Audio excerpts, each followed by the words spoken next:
ছোট ভাইয়া যদিও বউয়ের কোনো দোষ দেখে না, উল্টো তিনি বলেন, মা আর আপনার প্রথম দিনের ব্যবহারে দেখে তার বউ বিগড়ে গেছে। তার এমন ছোটলোকিপানা করা একদমই ঠিক হয়নি। সে আবার বাড়ি আসবে, তা হতেই পারে না।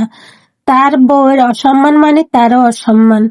মা এসব শুনে দাঁতে দাঁত চেপে বললেন, শ্বশুরের টাকার গোলাম হয়েছে, তবে গোলাম হোক আর যাই হোক, ছোট ভাইয়া কিন্তু সুখে দিন পার করতে লাগলো। নানা দেশ বিদেশ তাদের দুজনের ট্যুর দিচ্ছে, আলিশান বাড়িতে থাকছে, ফেসবুক ভর্তি শুধু তাদেরই পোস্ট। মা এসব দেখে ছি ছি রব তুলছে। সব দোষ তিনি ছোট ভাবিকেই দিচ্ছে। তার ছেলের মাথা এই নিয়েই খেয়েছে। তবে মেজ ভাইয়া আর ছোট ভাইয়া তো সারা জীবনের সংসার থেকে চলে গেছে, একমাত্র বড় ভাইয়া বাদে। বড় ভাবি একদিন আমাকে একলা ডেকে অসহায়ের মতো বললেন, নিতু তুমি একটু আমাকে বুঝিয়ে বলো না। অনেক বছর তো হলো, তোমার ভাই বোনেরা সবাই প্রতিষ্ঠিত হলো, বাড়ি হলো, ধানে জমি হলো, যা যা দরকার সবই তো হলো। এখন মানুষটা না হয় ফিরে আসুক। জানো তার চেহারা কেমন শুকিয়ে গেছে, কতকাল ক্লান্তি, প্রায় অসুস্থই থাকে মানুষটা। ভাবি দীর্ঘ নিঃশ্বাস ফেললেন কথাগুলো বলতে বলতে। আমারও খারাপ লাগলো। আমি ওনাকে আশ্বাস করে বললাম, আমি মাকে বুঝাবো। কিন্তু মা কি আর কোনো বোঝার মতো মানুষ? আমার কথা শুনে উনি গেলেন চরম ক্ষেপে। বললেন, বড় বউরে এত বড় সাহস! বড় বউ এখন মুখ চালানো শুরু করছে, আবার তোর সুপারিশ ধরছে।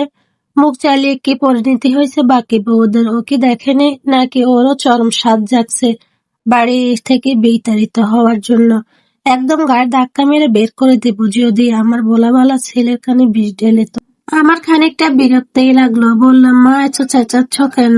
বাকি বউরা কি কষ্টে আছে? বরং বাড়ি থেকে আলাদা হয়ে তারা আরামেই আছে, যার যার সংসার গুছিয়ে নিয়েছে। তাছাড়া বড় বউ ভাবি কই বিষ ঢাললো?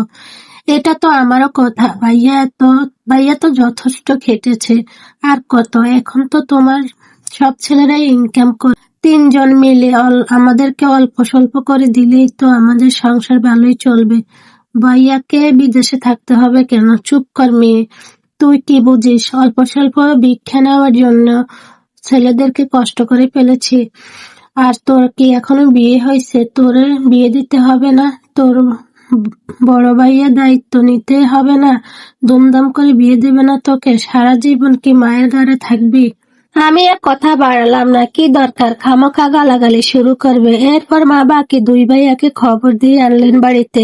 উদ্দেশ্য আমার বিয়ে নিয়ে কথা বলা।